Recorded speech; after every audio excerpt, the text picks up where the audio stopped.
CO hood sitting right here. You can see behind me right there. So let's take a look at what the Camaro looks like now. Let's get to it.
Again, when you're doing this and you purchase a hood, you want to make sure the fitment is pretty well and everything fits tight.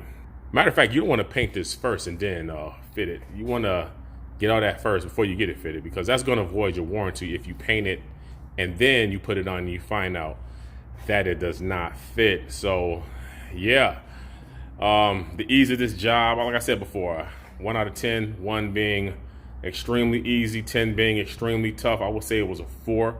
Again, I did it by myself, but I recommend you guys grab somebody else to help you. Took me an hour. With 2 people, it would probably take 30 minutes or less. It's a really easy job. It's a really easy job. I mean, I think that it completely ups the cosmetic beauty of it. Once I get the bumper lip in, that's gonna enhance it even more. And really all I got left to do is get it painted. Depending on what I do, I might just get the whole car painted. As we know, Chevy and their paint jobs are they kind of give you, it's kind of thin. The paint jobs are really thin. It's not the best paint jobs on these cars. So yeah, I don't know when I'm gonna go get it painted, but I have an idea. So here we go again. This is the ride.